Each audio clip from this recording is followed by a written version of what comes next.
तो फ्लूइड क्या है और fluid mechanics, hydraulics and pneumatics क्या है? अगर इन सवालों के जवाब अभी तक नहीं मिले हैं, तो हमारी पिछली वीडियो ज़रूर देखिए।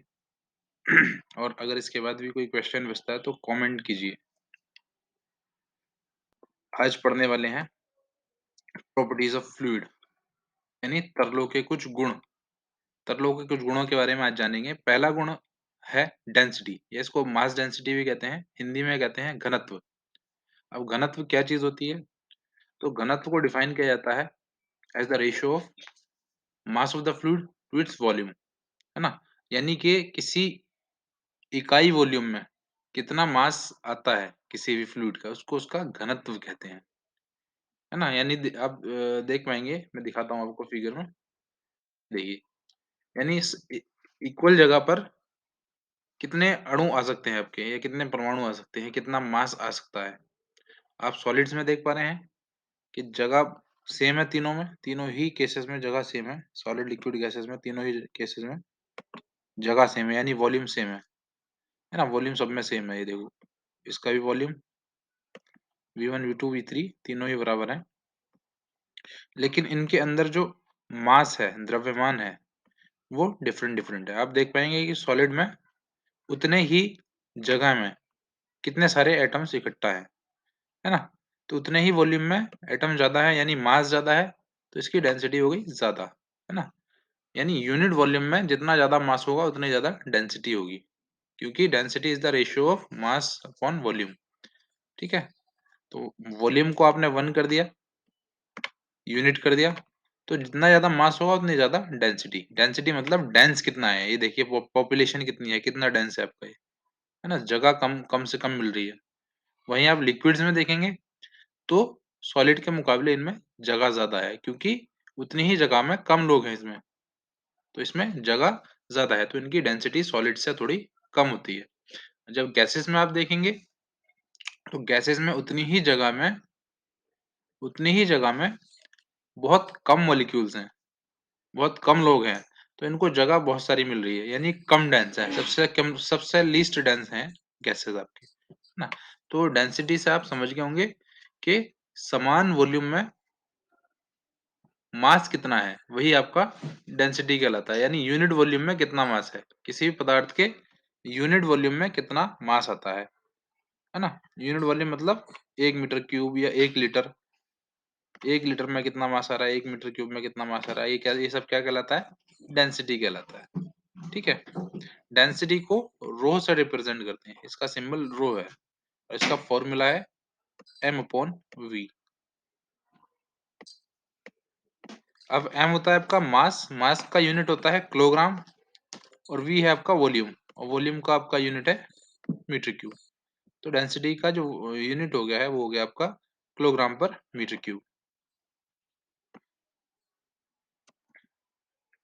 ठीक है? तो वाटर की जो डेंसिटी होती है, वाटर सबसे इम्पोर्टेंट फ्लूइड है हमारा, तो वाटर की डेंसिटी हमको पता होनी चाहिए। वाटर की डेंसिटी है 1000 किलोग्राम पर मीटर क्यूब, यानी 1 मीटर क्यूब में पानी के 1000 किलोग्राम आ जाएंगे। अब 1 मीटर क्यूब कितना होता है? 1 मीटर क्यूब होता है आपका 1000 लीटर। 1 मीटर क्यूब होता है 1000 लीटर। तो 1000 लीटर में पानी के 1000 किलोग्राम होंगे, यानी कि 1 लीटर में पानी का 1 किलो होगा।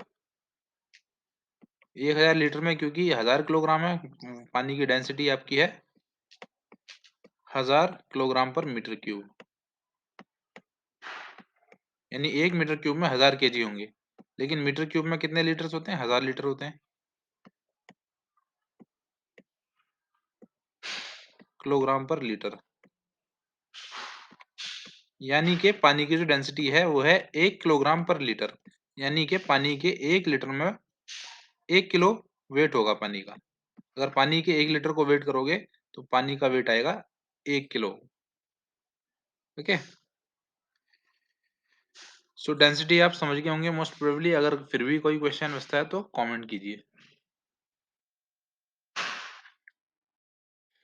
और अगर हम डेंसिटी का उल्टा कर दें, डेंसिटी आपकी होती है mass upon volume, mass upon volume. अगर हम इसका रेसिप्रोकल कर देते हैं, यानी volume upon mass, volume upon mass. तो ये फ्लूइड की एक और प्रॉपर्टी बन जाती है जिसको कहते हैं स्पेसिफिक वॉल्यूम। इसको कहते हैं specific volume. Volume upon mass आपका पानी की एक और फ्लूइड की एक और प्रॉपर्टी बन गई जिसको कहते हैं स्पेसिफिक वॉल्यूम यानी विशिष्ट आयतन।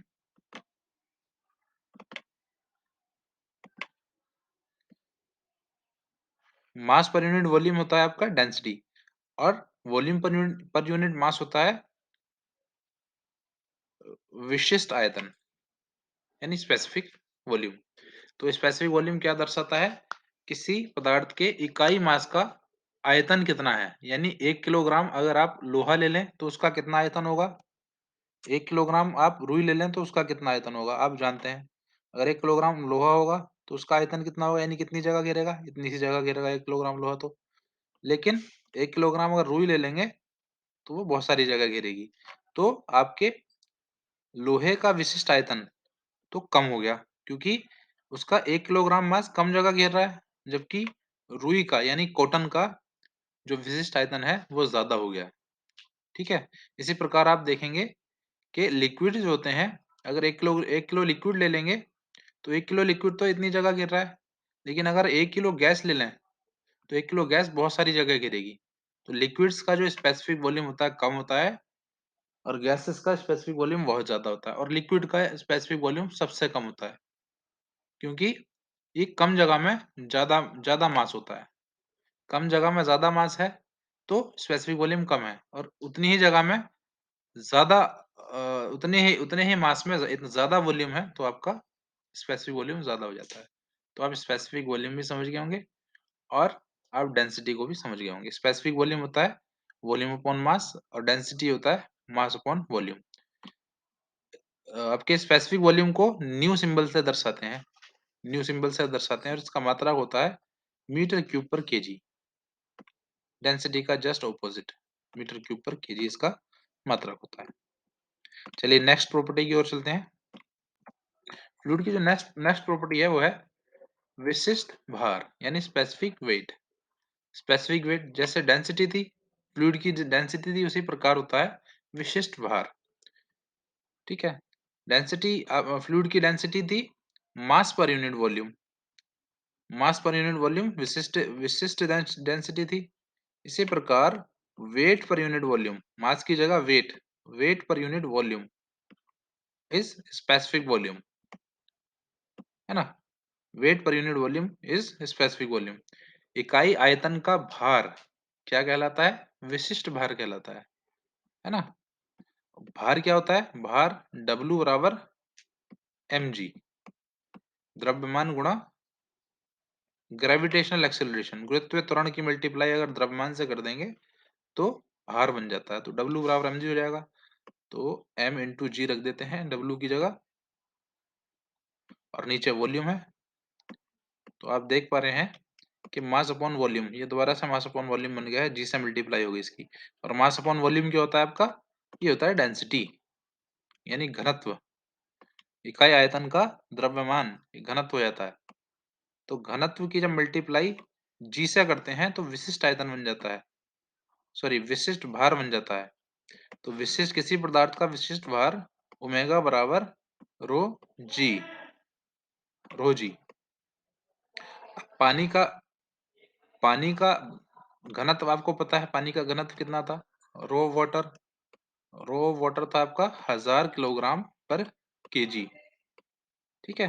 तो अगर पानी का आपको विशिष्ट भार निकालना है तो इसको हम मल्टीप्लाई कर देंगे जी से, रो इंटू जी, क्योंकि आपका विशिष्ट भार होता है रो जी।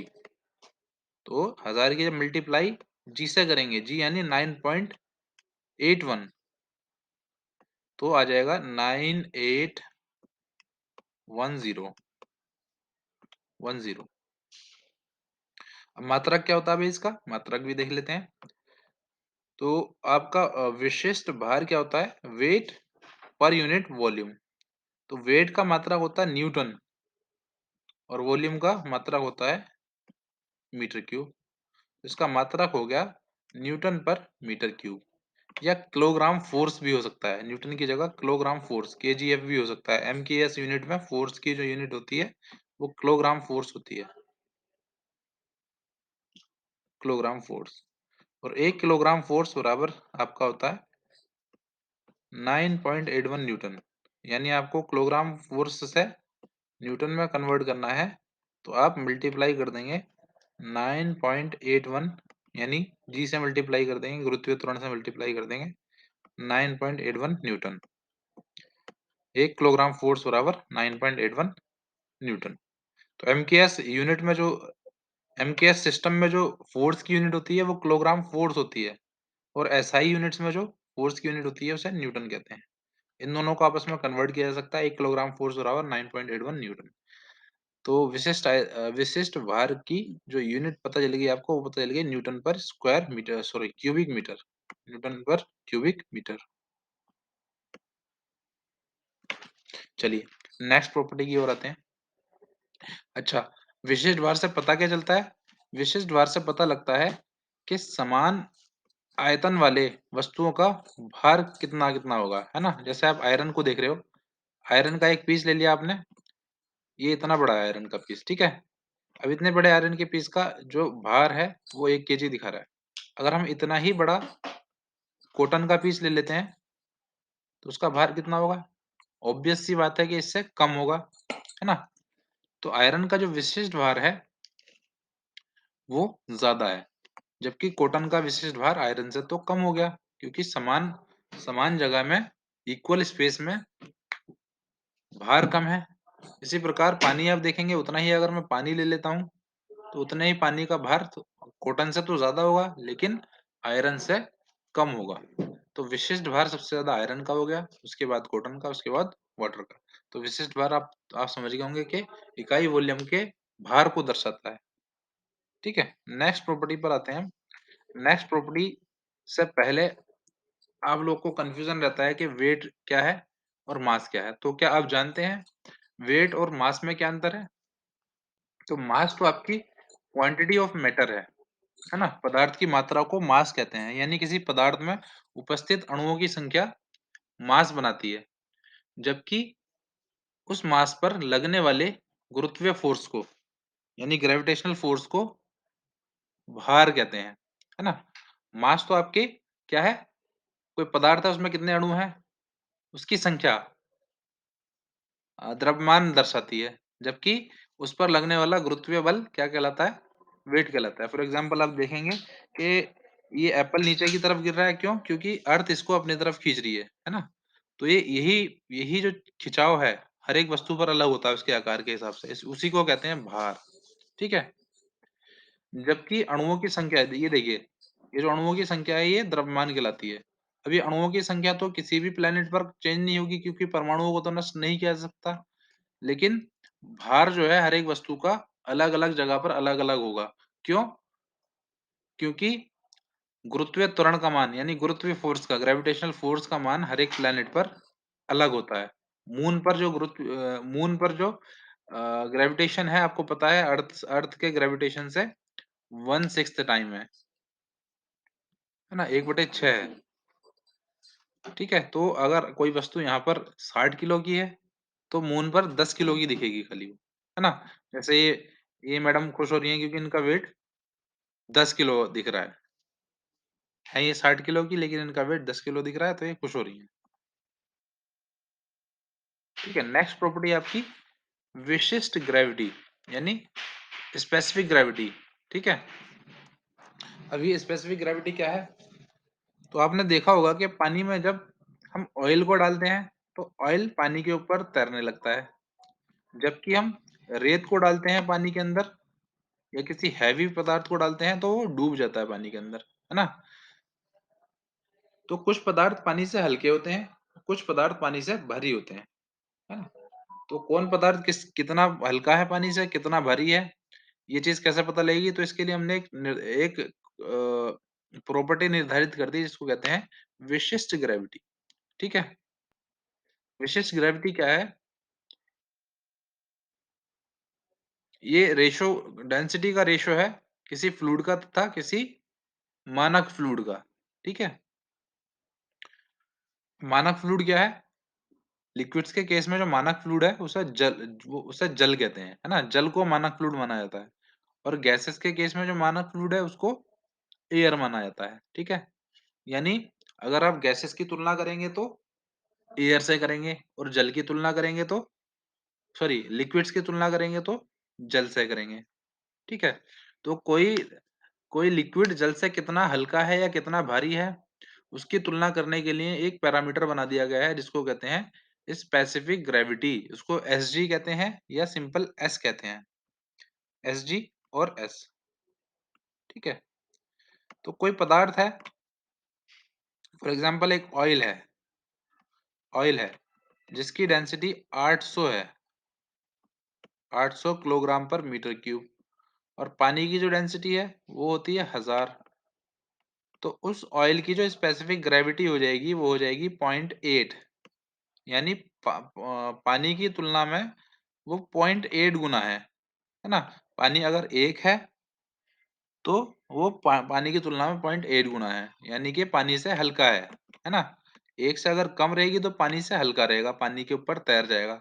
और स्पेसिफिक ग्रेविटी अगर एक से ज्यादा रहेगी, स्पेसिफिक ग्रेविटी अगर एक से ज्यादा रहेगी तो इसका मतलब कि जिसकी भी स्पेसिफिक ग्रेविटी है वो पानी से भारी है, ठीक है? 1.3 का मतलब 1.3 गुना भारी है ना? अगर पानी का वेट 1 किलोग्राम होगा तो इसका इसका वेट होगा 1 किलोग्राम 1 किलोग्राम 300 ग्राम, है ना? तो स्पेसिफिक ग्रेविटी से क्या पता लगता है? कोई तरल पानी से कितना हल्का या कितना भारी है। अगर आपको किसी पदार्थ की स्पेसिफिक ग्रेविटी दे रखी है, फॉर एग्जांपल मरकरी की स्पेसिफिक ग्रेविटी जो होती है वो 13.6 होती है, तो आप इजीली इसकी डेंसिटी पता कर सकते हैं। कैसे पता कर सकते हैं अभी? क्योंकि स्पेसिफिक ग्रेविटी बराबर होती है मरकरी की ग्रेविटी, यानी जो फ्लूइड आप यूज कर रहे हो उसकी gravity, gravity of the fluid या लिक्विड। हम मरकरी यूज कर रहे हैं तो मरकरी की ग्रेविटी होगी ऊपर, और नीचे हमेशा आती है पानी की ग्रेविटी। पानी की ग्रेविटी होती है, पानी की डेंसिटी होती है 1000। तो मरकरी की जो डेंसिटी हो जाएगी 13.6 से मल्टीप्लाई कर दो 1000 की, तो हो जाएगी 13.6 इंटू 1000 बराबर 13,600। 13,600। तो मरकरी की जो डेंसिटी होती है, मरकरी का घनत्व होता है वो होता है 13,600 किलोग्राम पर मीटर क्यूब।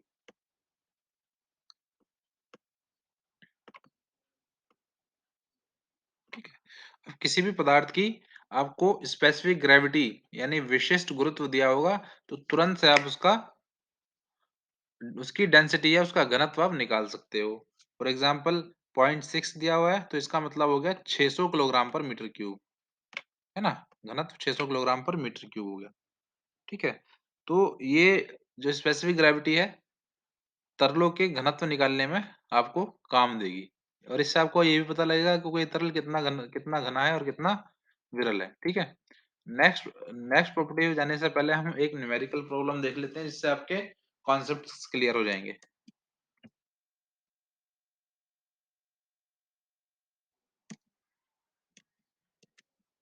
ठीक है?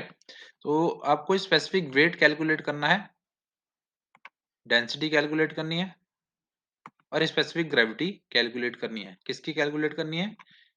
1 लीटर लिक्विड है कोई, 1 लीटर कोई लिक्विड है जिसका भार, 1 लीटर लिक्विड है जिसका भार 7 न्यूटन है। अब 1 लीटर लिक्विड जिसका भार 7 न्यूटन है, उसकी आपको स्पेसिफिक वेट फाइंड करना है और डेंसिटी फाइंड करनी है और स्पेसिफिक ग्रेविटी फाइंड करनी है। तो स्पेसिफिक वेट क्या होता है? Weight upon volume. तो जो 7 न्यूटन दिया हुआ है वो वेट ही तो दिया हुआ है। स्पेसिफिक वेट इसको ओमेगा से दर्शाते हैं, वेट अपॉन वॉल्यूम। तो वेट क्या है आपका? 7, और वॉल्यूम क्या है? 1 लीटर। अब 1 लीटर को मीटर क्यूब में बदलेंगे तो कितना हो जाएगा अभी? क्योंकि 1 मीटर क्यूब में 1000 लीटर होते हैं, 1 मीटर क्यूब में 1000 लीटर्स होते हैं।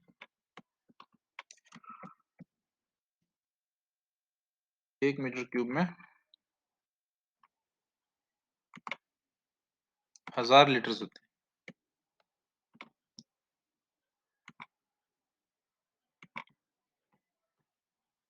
1000 लीटर्स। तो 1 लीटर में 1/1000 मीटर क्यूब हो जाएगा।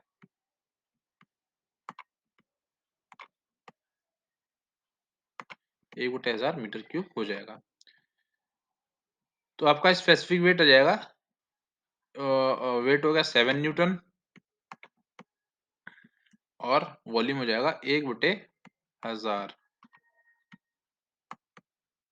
Metre cube.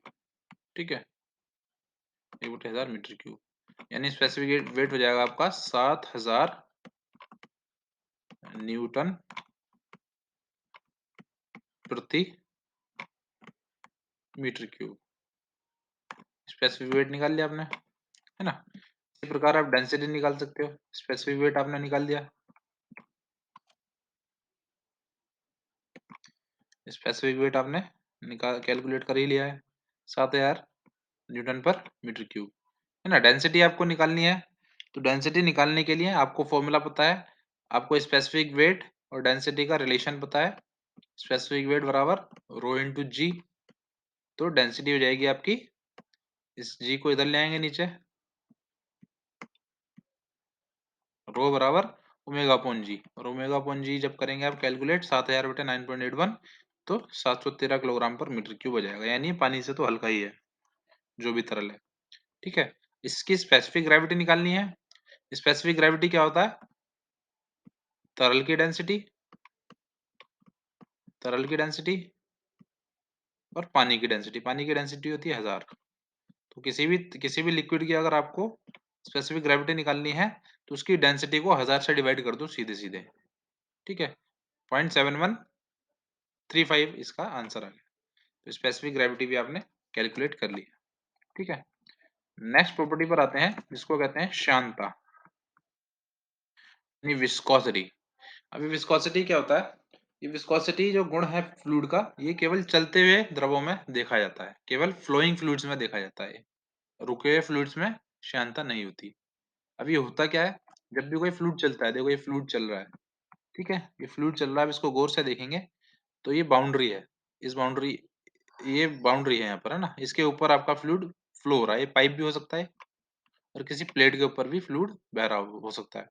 तो आप देखेंगे कि बाउंड्री के पास की जो लेयर है, एकदम एकदम पास की, नियर एकदम करीब की, वो लगभग रुकी हुई है, वो लगभग रुकी हुई है, यहाँ की जो वेलोसिटी है वो 0 है। ठीक है, जैसे यहाँ ऊपर की तरफ जा रहे हैं वेलोसिटी बढ़ती जा रही है, जैसे यहाँ ऊपर की तरफ जा रहे हैं फ्लूइड की वेलोसिटी बढ़ती जा रही है। यहाँ की वेलोसिटी 0 है, जैसे ऊपर की तरफ जा रहे हैं वेलोसिटी बढ़ती जा रही है, और जो जो आपकी सबसे फ्री लेयर होगी, सबसे ऊपर की लेयर होगी, उसकी वेलोसिटी सबसे ज्यादा होगी। तो ऐसा क्यों हो रहा है कि वेलोसिटी का वेरिएशन हो रहा है, वेलोसिटी वेरी कर रही है, परिवर्तित हो रही है नीचे से ऊपर की तरफ जाने पर।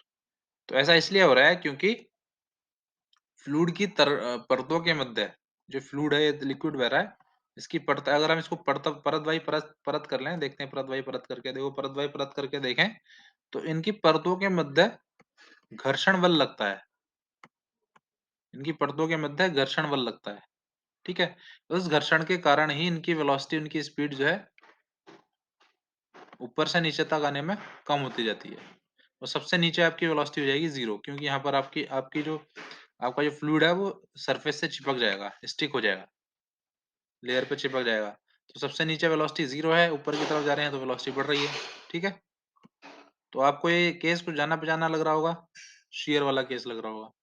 जब किसी लिक्विड पर बल लगाते हैं इस तरह का, तो उसे शियर फोर्स कहते हैं, है ना, और उसके कारण एक स्ट्रेन आ जाती है, उसके कारण एक स्ट्रेन आ जाती है, इसे शियर स्ट्रेन कहते हैं। के कारण स्ट्रेन आ गई, ये देखेंगे आप, स्ट्रेन आ गई, इसको शियर स्ट्रेन कहते हैं, फाई।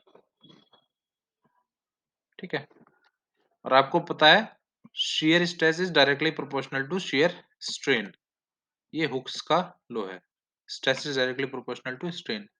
लेकिन मैंने बताया था कि फ्लूइड के अंदर जो स्ट्रेन आती है वो लिमिटेड नहीं होती, ये तो सॉलिड के अंदर जो स्ट्रेन आई वो लिमिटेड है, लेकिन फ्लूइड के अंदर स्ट्रेन आपकी कंटिन्यूअस होती है। देखो ये लेयर आपकी बहती चली जा रही है कंटिन्यूअसली, है ना, कहीं रुकी थोड़ी है, बहती चली जा रही है, क्योंकि आपकी स्ट्रेन कंटिन्यूअस है, तो इसलिए स्ट्रेन ना लेके स्ट्रेन रेट से लिया जाता है। स्ट्रेन रेट यानी विकृति की दर। विकृति की दर क्या होगी? विकृति अपॉन समय। विकृति अपॉन समय। ठीक है? अभी तो आप देख पा रहे होंगे कि किस तरह से वेलोसिटी का वेरिएशन हो रहा है। सबसे नीचे आपकी वेलोसिटी सबसे कम, ऊपर जाने पर आपकी वेलोसिटी अधिकतम। ठीक है? इसको हम इस ग्राफ से दर्शा सकते हैं, देखो। यहाँ पर सबसे वेलोसिटी सबसे नीचे 0 है और ऊपर जाने पर वेलोसिटी आपकी मैक्सिमम है। यानी हर एक परत में वेलोसिटी में चेंज हो रहा है। ये चेंज क्यों हो रहा है? क्योंकि परतों के मध्य घर्षण लग रहा है। ठीक है? तो हम ट्राई करेंगे शियर स्ट्रेन और शियर स्ट्रेस में संबंध निकालने का। ठीक है?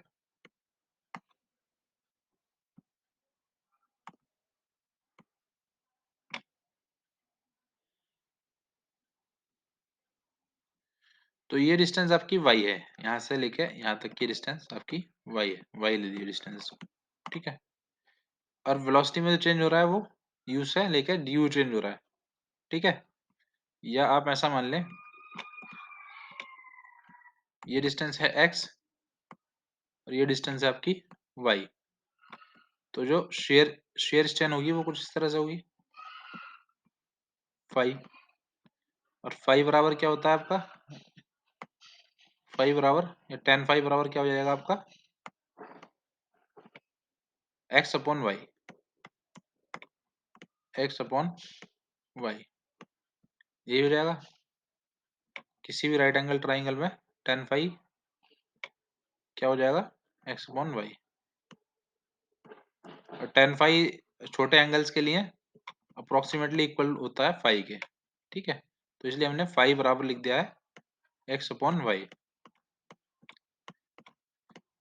ये फाई जो है यही आपकी शेयर स्ट्रेन है। यही आपकी शेयर स्ट्रेन है और शेयर स्ट्रेन रेट निकालनी है आपको। शेयर स्ट्रेन रेट निकालनी है गामा बार। तो इसको समय से डिवाइड कर देंगे। इसके यहाँ पर समय भी आ जाएगा आपका। ये हो जाएगा u अपॉन वाई।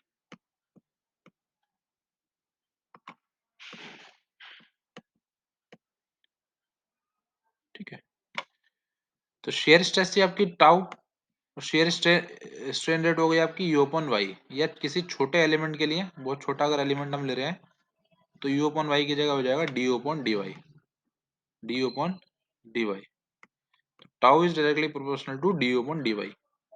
ठीक है? तो श्यानता आप समझ गए। श्यानता क्या चीज होती है? किसी बहते हुए फ्लूइड की परतों के मध्य जो फ्रिक्शन लगता है उसी को हम श्यानता कहते हैं। ठीक है? चलिए, आज के लिए इतना ही काफी। बाकी जो है हम नेक्स्ट लेक्चर में डिस्कस करेंगे। ओके? तब तक आप चैनल को सब्सक्राइब कर लीजिए, लाइक कीजिए वीडियो को। कोई क्वेरी है, क्वेश्चन है, कुछ चीज समझ नहीं आई है तो कमेंट कर सकते हैं। Okay, thank you very much. Channel subscribe जरूर कर लें क्योंकि इस तरह की वीडियो आती रहेंगी। Okay, thank you.